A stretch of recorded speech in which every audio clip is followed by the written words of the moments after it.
সব তীর্থ বারবার, গঙ্গাসাগর একবার। গঙ্গাসাগর নিয়ে একটা বিশেষ ইতিহাস রয়েছে। সেই ভিড় ভাই, সেই ভিড়, রীতিমতো যুদ্ধ করে তীর্থে যাচ্ছি। হিন্দু মতে জন্ম ও মৃত্যুর যে অনন্ত চক্র, তার থেকে মুক্তিই হলো মোক্ষ। সাগরদ্বীপের গঙ্গাসাগর হলো মহাভারতে উল্লেখিত গঙ্গাসাগর সঙ্গম। গঙ্গা ও বঙ্গোপসাগরের মিলনস্থানকে বলা হয় গঙ্গাসাগর। ভ্যাসেলে সিট পাওয়া আর ভগবানের চাক্ষুষ দর্শন পাওয়া দুটোই সমান ব্যাপার হয়ে দাঁড়িয়েছে।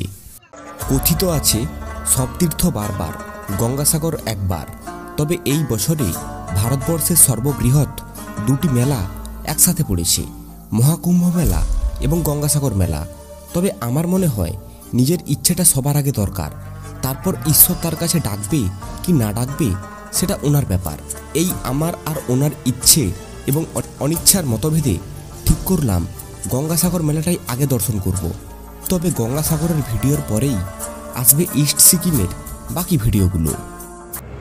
দীর্ঘ প্রতীক্ষার অবসান ঘটিয়ে বর্তমানে রয়েছি কাকদ্বীপ থেকে 7 কিলোমিটার আগে।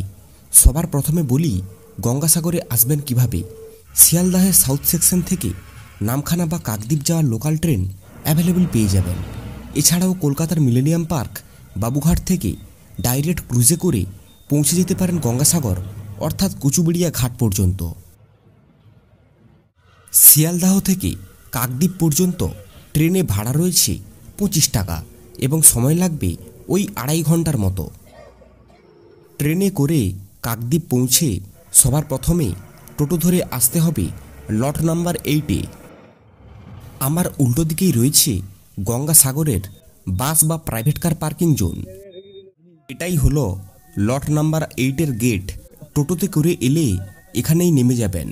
আর আমরা এসেছি এই দিক থেকে, আর এই দিকে সোজা চলে যাচ্ছে কাকদ্বীপ। এখান থেকে কাকদ্বীপের দূরত্ব সড়ক পথে 3.5 কিলোমিটার। লট নাম্বার 8-এ পৌঁছে ঠিক করেছিলাম সকালে চা পর্ব এবং টিফিন পর্বটা সেরেই রওনা হব গঙ্গাসাগরের উদ্দেশ্যে। টিফিন পর্ব শেষ করে বাইরে বেরিয়ে এসে দেখি বহু ভক্তবৃন্দ রওনা দিয়েছে গঙ্গাসাগরের উদ্দেশ্যে। এই 3 মাথার মোড়টা সবার প্রথমে ভালো করে দেখে রাখুন, এখানেই নামতে হবে। এই রাস্তাটা ধরে একটু হেঁটে এগিয়ে গেলেই পৌঁছে যাওয়া যাবে গঙ্গাসাগরে যাওয়ার ফেরিঘাটে। গঙ্গাসাগর যাওয়ার জন্য অনেক রাস্তাই রয়েছে, তবে আমার ব্যক্তিগত মতামত বলে যে আপনি যেখান থেকেই আসুন না কেন লট নাম্বার 8 থেকে লঞ্চ ধরার চেষ্টা করুন। এখান থেকে যাওয়াটা অনেকটাই সুবিধাজনক হবে। লট নাম্বার 8-এর এটা হলো 4 নম্বর জেটি ঘাট। তবে এখন নদীতে ভাটা হওয়ার কারণে আমাদের লঞ্চ ছাড়া হবে 1 নম্বর জেটি ঘাট থেকে। এই নদী পাড়ের রাস্তাটা ধরে 1 কিলোমিটারের মতো হেঁটে গেলেই পৌঁছে যাওয়া যাবে 1 নম্বর জেটি ঘাটে। পৌঁছে গেলাম 1 নম্বর জেটি ঘাটের ভ্যাসেল ধরার লাইনে। এত বড় লাইন আর এত ভক্তের সমাগম, জানি না কখন ভ্যাসেল পাবো গঙ্গাসাগরে যাওয়ার জন্য।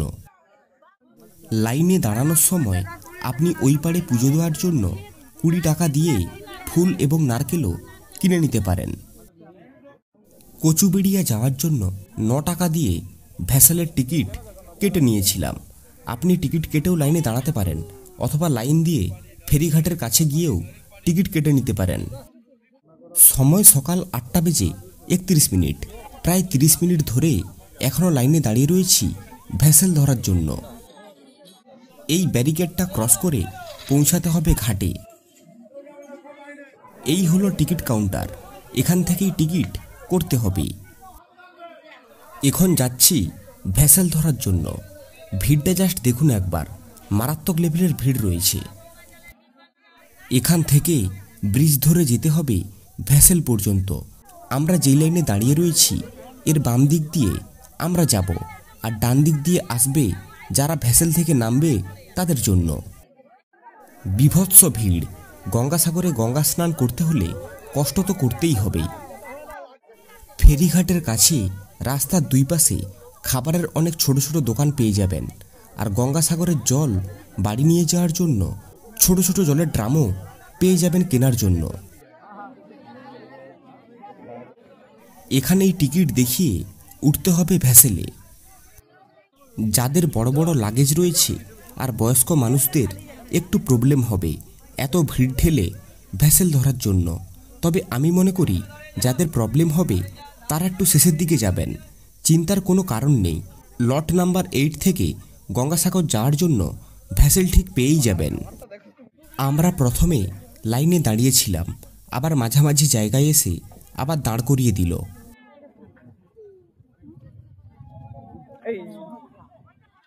ওই আমাদের ভেসেল দাঁড়িয়ে রয়েছে। প্রায় 1.5 ঘন্টা লাইনে দাঁড়িয়ে ভেসেলে উঠতে পেরেছি। তবে ভেসেলের ভিড় দেখে একটাই কথা মনে হচ্ছিল, ভেসেলে সিট পাওয়া আর ভগবানের চাক্ষুষ দর্শন পাওয়া দুটোই সমান ব্যাপার হয়ে দাঁড়িয়েছে। ভেসেল পুরো টিপটাপ ভর্তি, তবে আমাদের গ্রুপের কিছুজন এখনও উঠতে পারেনি, লাইনে দাঁড়িয়ে রয়েছে। দর্শক মহলে একটা কথা বলে রাখি, যারা পেশেন্ট রয়েছেন মানে হুইল চেয়ার ছাড়া যাতায়াত করতে পারেন না, তারা চাইলেও গঙ্গাসাগর দর্শনে আসতে পারেন, তাদের জন্য বিশেষ পরিষেবা রয়েছে। সময় সকাল 9:40। আমাদের ভেসেল রওনা দিল লট নাম্বার 8 থেকে কচুবেড়িয়ার উদ্দেশ্যে। কচুবেড়িয়া ঘাটে নেমে অটো বাস টোটো ধরে পৌঁছাতে হবে কপিল মুনির মন্দিরে। এই একটা ভেসেল আসছে কচুবেড়িয়া থেকে লট নাম্বার 8-এ। সেই ভিড় ভাই, সেই ভিড়, রীতিমতো যুদ্ধ করে তীর্থে যাচ্ছি। গঙ্গাসাগরে যাওয়ার জন্য সবার প্রথম আপনাকে পৌঁছাতে হবে কচুবেড়িয়া ঘাটে। প্রাইভেট কার বা বড় বড় গাড়ি নিয়ে যারা আসছেন তাদের উদ্দেশ্যে বলে রাখি, নদী পারাপারের জন্য এই রকম বড় ভেসেলেরও ব্যবস্থা রয়েছে।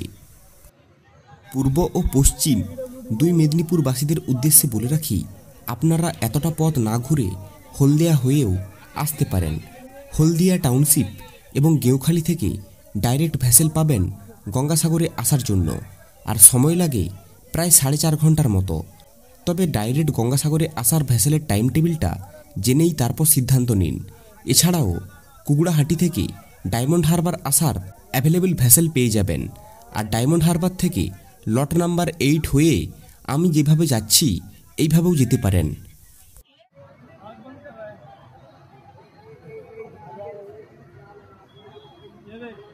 অনেকের মাথায় প্রশ্ন আসবে, গঙ্গাসাগর যাওয়ার এত রুট থাকার পরেও আপনার কাছে লট নাম্বার 8-এর পথটাই ভালো বলে কেন মনে হচ্ছে? তাদের উদ্দেশ্যে বলবো, লট নাম্বার 8 থেকে গঙ্গাসাগর যাওয়ার 20 থেকে 30 মিনিটের ব্যবধানে অ্যাভেলেবেল ভেসেল পেয়ে যাবেন। এই রাস্তাটা দিয়ে যাওয়াই ভালো বলে আমি মনে করি। অবশেষে চলে এলো কচুবেড়িয়া ঘাট। লট নাম্বার 8 থেকে কচুবেড়িয়া ঘাট আসতে আমাদের ভেসেল সময় নিল ওই 45 মিনিটের মতো।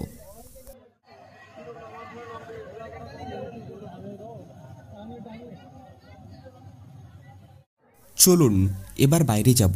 প্রচুর মানুষের সমাগম, বাইরে প্রচুর অটো, টোটো, 4 চাকা দাঁড়িয়ে রয়েছে। এই দিক দিয়ে আমরা এলাম, আর এই দিকে গঙ্গা নদীর সুন্দর একটা ভিউ দেখতে পাচ্ছি। আর এই দিক দিয়ে আমাদের সোজা বাইরে বেরোতে হবে। এই যে বাঁশ দিয়ে ব্যারিকেড বাঁধা হয়েছে, এটা গঙ্গাসাগর মেলার 2025-এর জন্যই বাঁধা হয়েছিল। মানে লঞ্চঘাট থেকে আপনাকে এই দিক দিয়ে যেতে হবে আর ওই দিক দিয়ে আসতে হবে। আর আমার জীবনে বাঁশের অবদান প্রচুর, তাই ভিডিওতে বাঁশ না দেখিয়ে থাকতে পারলাম না। কচুবেড়িয়া লঞ্চঘাট থেকে গঙ্গাসাগরের দূরত্ব সড়ক পথে 30 কিলোমিটার। আমরা এই দিক দিয়ে বেরোলাম, আর এই দিকেই রয়েছে বাস স্ট্যান্ড। আর রাস্তার 2 পাশে রয়েছে নানা ধরনের সব খাবারের হোটেল। এখানে পৌঁছে 20 টাকা দিয়ে নিয়ে নিয়েছিলাম আখের জুস।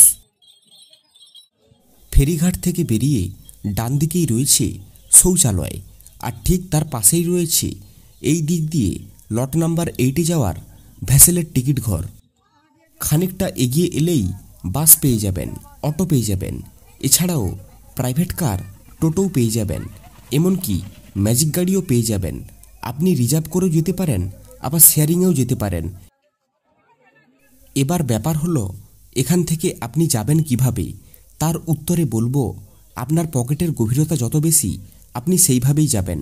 যদি পকেটের গভীরতা বেশি থাকে তাহলে গাড়ি রিজার্ভ করে চলে যেতে পারবেন।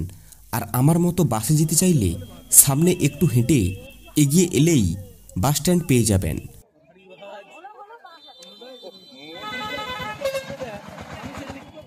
খানিকটা এগিয়ে আসার পর ডান দিকে প্রচুর বাস দাঁড়িয়ে রয়েছে গঙ্গাসাগরে যাওয়ার জন্য। সময় সকাল 10:39। আমাদের বাস রওনা দিল কচুবেড়িয়া লঞ্চঘাট থেকে। কচুবেড়িয়া লঞ্চঘাট থেকে গঙ্গাসাগরের দূরত্ব সড়কপথে 30 কিলোমিটার। এই পথে বাস ভাড়া নেবে 40 টাকা এবং শেয়ারিং অটোতে ভাড়া নেবে 50 থেকে 60 টাকা। আর এই পথ অতিক্রম করতে আমাদের সময় লাগবে ওই 1 ঘন্টার মতো।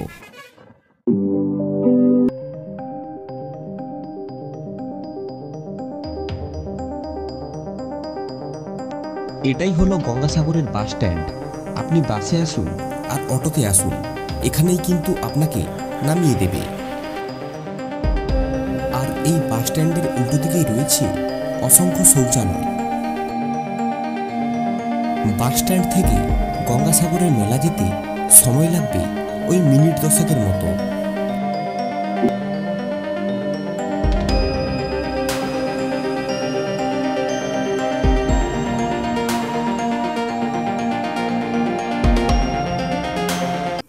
বাস স্ট্যান্ড থেকে সোজাও যেতে পারেন, আবার ডান দিকের রাস্তাটা ধরেও যেতে পারেন। তবে ডান দিকের রাস্তাটা ধরে গেলে কপিল মুনির মন্দিরের একেবারে পেছনে উঠতে পারবেন। এই দেখুন, সাইনবোর্ডে লেখা রয়েছে গঙ্গাসাগর মেলা এই দিকে। এই পথে কিন্তু টোটো চলাচল করে। মন্দির পর্যন্ত ভাড়া নেয় 10 টাকা মাথা পিছু। আর ম্যাজিক গাড়িতে এলে বা কার রিজার্ভ করে এলে আপনাকে একদম মন্দিরের পেছনে নামিয়ে দেবে। বহু দর্শনার্থী গঙ্গা স্নান সেরে ফিরছে আর আমরা সবে যাচ্ছি। এখানে আশেপাশে কম বাজেটের হোটেল অনেক পেয়ে যাবেন। এখানে ভারত সেবাশ্রমও রয়েছে, চাইলে এখানেও থাকতে পারেন। তবে ভারত সেবাশ্রমে রুম পাওয়াটাই চাপের ব্যাপার। যেহেতু অল্প খরচে এখানে থাকার সুব্যবস্থা রয়েছে, তাই একটু চাপের। কথায় আছে, ভগবান যদি না ডাকে আপনি তীর্থে আসতে পারবেন না। সেই রকম ঘটনাই ঘটেছে আমার সাথে। এই গঙ্গাসাগরে আসার প্ল্যান করেছিলাম 2 দিন আগেই। আমার সাথে আমার একটা বন্ধুরও আসার কথা ছিল। গতকাল সকালে সে কল করে বলল ও আসতে পারবে না। তারপর আরেকটা বন্ধুকে কল করে জানতে পারলাম ওরা মায়াপুরে রয়েছে, রাতে গাড়ি ছেড়ে ভোরে গঙ্গাসাগরে ঢুকবে। তাই ডাইরেক্ট না এসে ওরই সাথে বিকল্প রাস্তা ধরে চলে গিয়েছিলাম মায়াপুরে। সেখান থেকে রাতে গাড়ি ছেড়ে চলে এলাম গঙ্গাসাগরে। এই পৌঁছে গেলাম কপিল মুনির মন্দিরের একেবারে পেছনে। বাস স্ট্যান্ড থেকে আসতে সময় লেগেছিল ওই মিনিট 10 মতো। পেছন দিক দিয়ে এসে এই মোড়টা ঘুরলেই পৌঁছে যাওয়া যাবে একেবারে মন্দিরের সামনে। এই হলো কপিল মুনির মন্দির। আর এই দিকে যে ছোট ছোট ঘরগুলো রয়েছে, এগুলোতে নাগা সন্ন্যাসীরা বসে তাদের পুজো পাঠের ক্রিয়াকর্ম সারে। কপিল মুনির মন্দিরে প্রবেশের পূর্বে মনে মনে ঠিক করেছিলাম গঙ্গা সাগরে স্নান সারব, তারপরেই মন্দিরে প্রবেশ করব। এই কপিল মুনির মন্দিরের ঠিক সামনেই রয়েছে সাগর।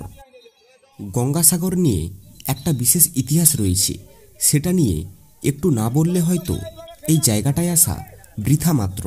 মহাভারতের বনপর্বে তীর্থযাত্রা অংশে গঙ্গাসাগর তীর্থের কথা বলা হয়েছে, যা 1500 থেকে 2000 খ্রিস্টপূর্বাব্দে তীর্থক্ষেত্রটির অস্তিত্বের প্রমাণ প্রদান করে।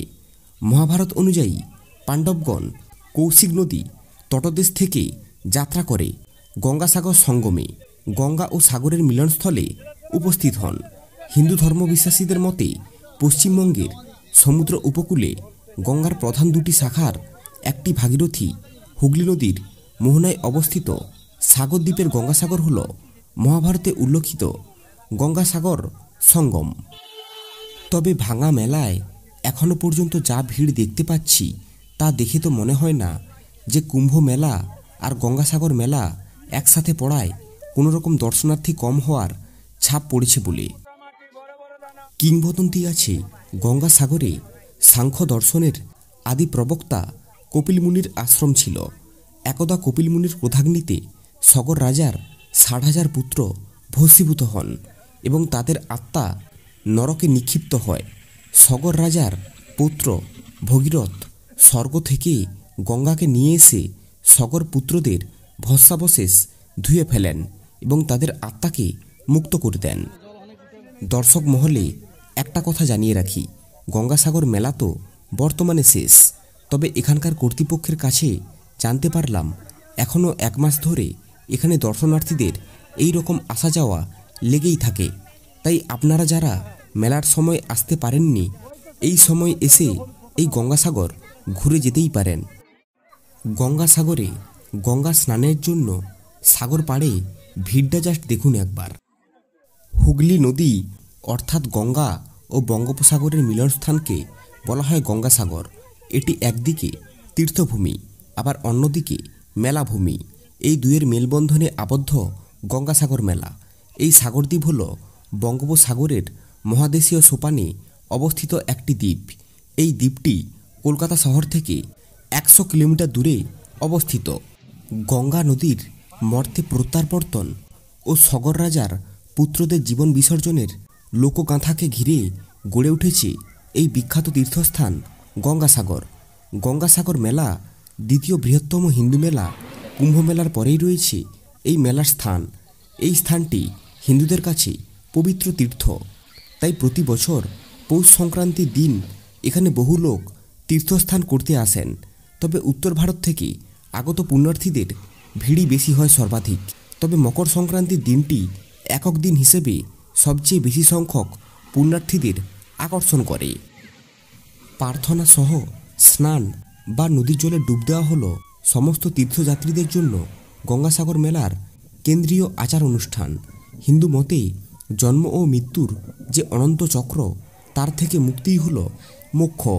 হিন্দুদের বিশ্বাস, মকর সংক্রান্তির মহালগ্নে সাগর সঙ্গমে পবিত্র জলে স্নান করলে মানুষের মোক্ষ প্রাপ্তি হয়।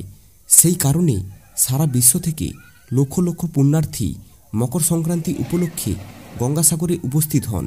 ঐতিহ্যগতভাবে মকর সংক্রান্তি বা পৌষ সংক্রান্তিতে স্নানের জন্য সবচেয়ে বেশি ভিড় জমে গঙ্গাসাগরে। উক্ত দিন হিন্দু ভক্তরা খুব ভোরে গঙ্গাসাগর সঙ্গমে উপস্থিত হন এবং গঙ্গা ও সাগর সঙ্গমে পবিত্র স্নান সম্পন্ন করেন। মহাকবি কালিদাস কর্তৃক খ্রিস্টীয় ৫ম শতাব্দীতে রচিত সংস্কৃত ভাষায় রঘুবংশম থেকেও গঙ্গাসাগর তীর্থযাত্রার উল্লেখ পাওয়া যায়। বঙ্গীয় সাহিত্য পরিষদ থেকে ১৯৩৩ খ্রিস্টাব্দে প্রকাশিত ব্রজেন্দ্রনাথ গঙ্গোপাধ্যায়ের সংবাদপত্রে সেকালের কথা বইয়ে ১৯বিংশ শতাব্দীর সংবাদপত্র হরকরা পত্রিকায় কপিলমুনি মন্দিরের নির্মাণের উল্লেখ রয়েছে। হরকরা পত্রিকায় প্রকাশিত নিবন্ধ অনুযায়ী গঙ্গাসাগরে সর্বপ্রথম ৪৩৭ খ্রিস্টাব্দে কপিলমুনির মন্দিরটি নির্মিত হয়েছিল। পাল বংশের রাজদেব পালের একটি লিপিতে গঙ্গাসাগর সঙ্গমে ধর্মানুষ্ঠান করার কথা বলা হয়েছে। মধ্যযুগীয় সময়ে দেশের প্রতিটি কোণা থেকে তীর্থযাত্রীরা বহু বাধা ও বিপদকে উপেক্ষা করে মকর সংক্রান্তিতে গঙ্গাসাগরে উপস্থিত হয়েছিলেন। বিপজ্জনক যাত্রার সময় তীর্থযাত্রীদের কলেরা ও পক্সের মতো রোগের সম্মুখীন হতে হয়েছে। বিপদ ও মৃত্যু সম্মুখীন হওয়ার কারণে তীর্থযাত্রীদের মধ্যে এই বচনের উৎপত্তি হয়েছে, সব তীর্থ বারবার, গঙ্গাসাগর একবার।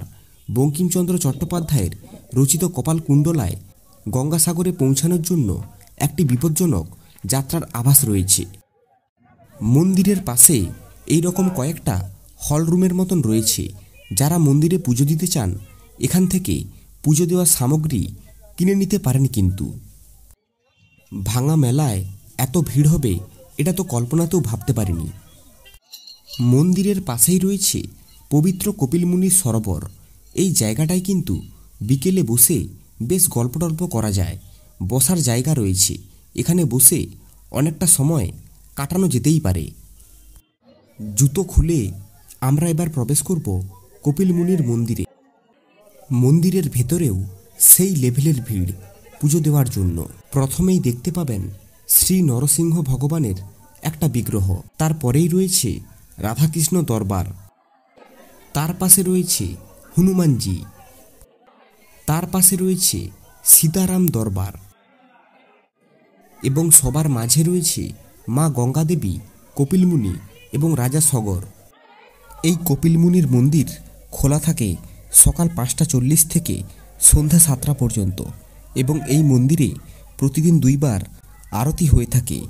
একটা হয় সকাল 5:40 এবং আরেকটা হয় সন্ধ্যা 7টায়। গঙ্গাসাগর তীর্থক্ষেত্রের প্রধান কেন্দ্র হল এই কপিলমুনির মন্দির। স্নানের আচার অনুষ্ঠান শেষ করার পর পুণ্যার্থীরা কপিলমুনির পূজা করেন এবং কেউ কেউ গঙ্গা স্নানের দিনে যজ্ঞ ও হোমও করে থাকেন।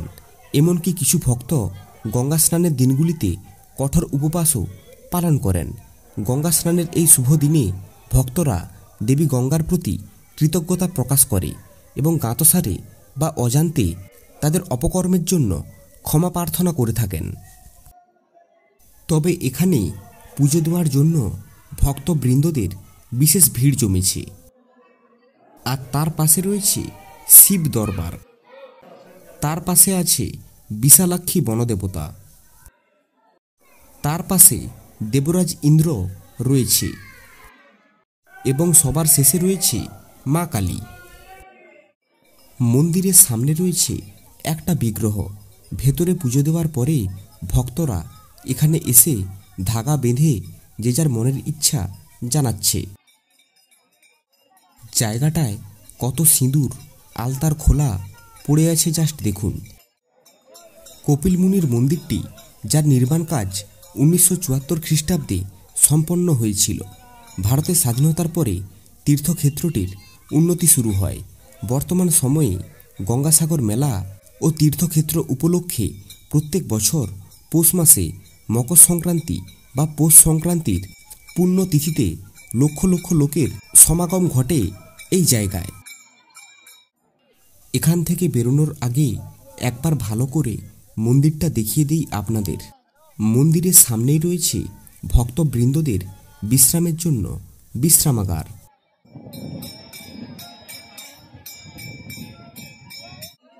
এখানে এখনও অনেক দোকানপাট রয়েছে, তবে এখানে কিন্তু আশেপাশে সেরকম কোনো এটিএম চোখে পড়ল না।